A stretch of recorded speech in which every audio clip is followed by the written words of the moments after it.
अस्सलाम वालेकुम to everyone, कैसे हैं आप सब। मेरा नाम है जोया मानी। अस्सलाम वालेकुम दोस्तों, कैसे हैं आप सब लोग? खैरियत से हैं? मेरा नाम है उस्मान कुरैशी। भाई स्वागत हो गया आप सब लोग का हमारे चैनल पर। तो भाई आज की वीडियो बहुत ज़बरदस्त होने वाली। सबसे पहले तो कहना चाहता हूँ जो अमीम पार्टी के सपोर्टर हैं, मुझ समेत इन समेत, तो भाई इन सबको बहुत बहुत मुबारक हो। असदुद्दीन साहब बहुत ही अच्छे मार्जिन से जीते हैं, ठीक है।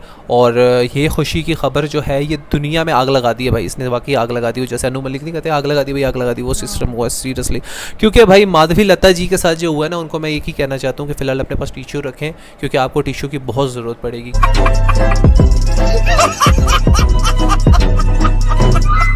क्योंकि जो आपके आंसू है ना वो साफ़ होने वाले नहीं है, ना रुकने वाले। क्योंकि भाई असदुद्दीन साहब का इतना बड़ा पंगा आपने लिया था, जैसे कि मैंने लास्ट वीडियो में बताया था कि एक जंगल में ना, या एक कह सकते हैं कि एक ज़ू में अगर एक नया एनिमल आता है, नया जानवर आता है ना, ठीक है, तो सब लोगों की भीड़ इकट्ठी हो जाती है उसको देखने के लिए। यार ये कोई नया एनिमल है, ये कहाँ से आया, कहाँ से नहीं आया। लेकिन जो शेर होता है ना वो खामोश होकर बैठा रहता है, उसको पता होता है कि यार ये 2 दिन की चांदनी है। उसके बाद सब लोगों ने ज़ू मेरे पास ही मुझे ही देखने आना है, क्योंकि देखा जाए तो ज़ू में सबसे स्पेशल चीज़ देखा जाए तो सबसे स्पेशल जानवर कह सकते हैं, एनिमल कह सकते हैं, जो भी कह सकते हैं, वो शेर ही है। तो भाई शेर है असदुद्दीन, और नया जानवर था आपको पता ही है भाई, माधवी लता। तो भाई पहले काम करते हैं, इस वीडियो को स्टार्ट करते हैं, बाद में इंशाल्लाह बातें वगैरह करेंगे। 3 2 1 पिले। हैदराबाद में बहुत हाई वोल्टेज टाइप की कैंपेनिंग देखी गई, क्या कहें?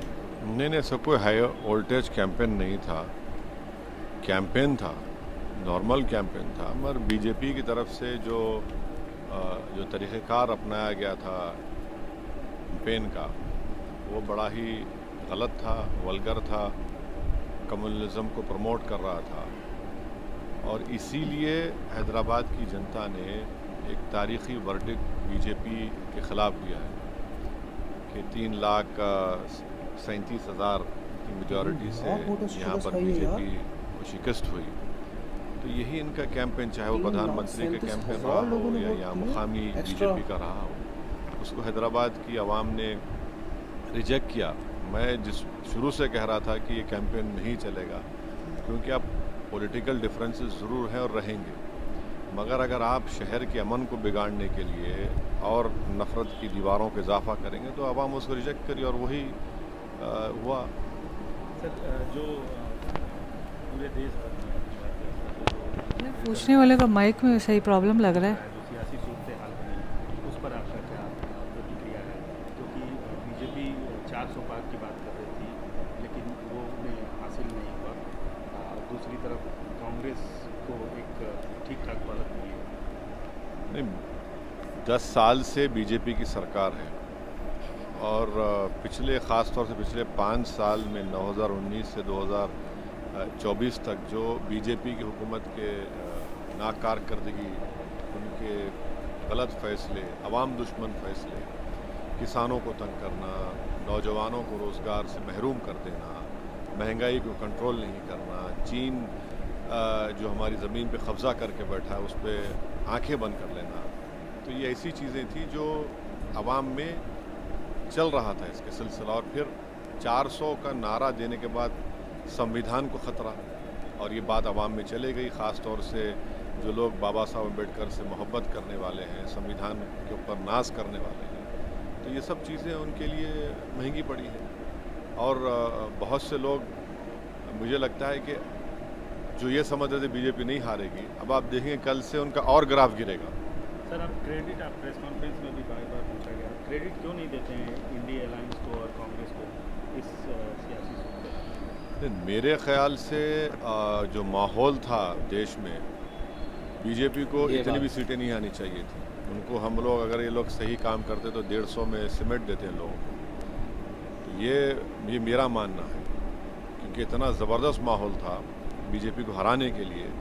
मगर बहुत से लोग, चाहे बोलिए अब तो खैर अब पोस्टमार्टम कर रहे, ऐसा होगा, मगर ये बेहतरीन मौका था। ये कहना चाहते हैं कि इंडिया अलायंस ने ठीक से गिरा, और आपकी राय लिए होते हैं आपको? नहीं, सवाल मेरी राय का नहीं है। सवाल मुझे साथ लेते या नहीं लेते, मुझे उससे कोई फ़र्क नहीं पड़ता। मगर एक बनाया माहौल था, बीजेपी को सरकार नहीं बनाने से हम रोक सकते थे, और जनता भी चाह रही थी, तो शायद उसमें हम लोग नाकाम साबित हुए। मगर अब हमको तो ब्लेम नहीं कर सकते आप। एक बात साबित हो गई कि इस देश में कभी मुस्लिम वोट बैंक नहीं था, ना कभी रहेगा।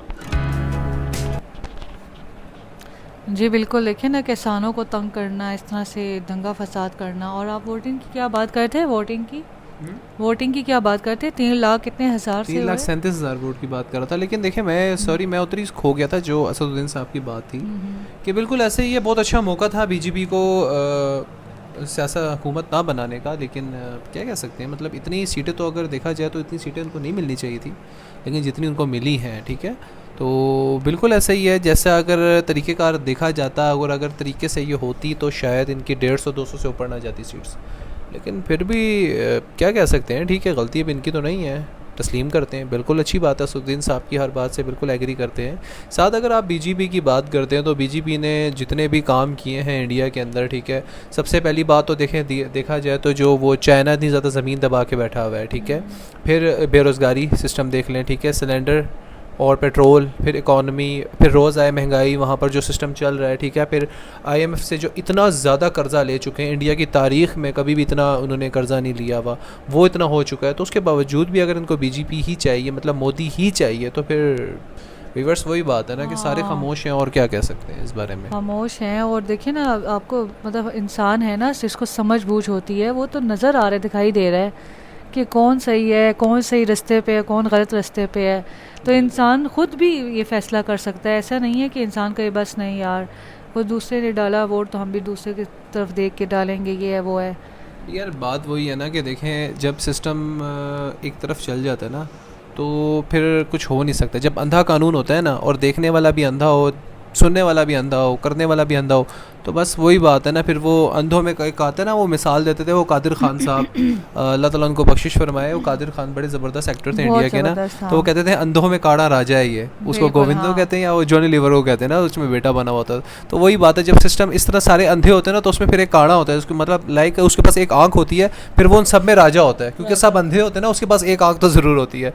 सो व्यूअर्स आई होप आप लोगों को वीडियो अच्छी लगी। वीडियो पसंद लाइक करें, शेयर करें और हमेशा से यार आप लोगों ने असदुद्दीन साहब का बहुत साथ दिया, इसी तरह इनका साथ देते रहे क्योंकि ये बहुत अजीम लीडर है, बहुत अच्छे इंसान भी हैं। क्योंकि इनकी एक तारीफ़ों की बात करूं तो शायद ये वीडियो ख़त्म नहीं होगी, चलती रहेगी क्योंकि इनकी तारीफ़ें बहुत अच्छी हैं, इन्होंने बहुत अच्छे अच्छे काम किए हैं।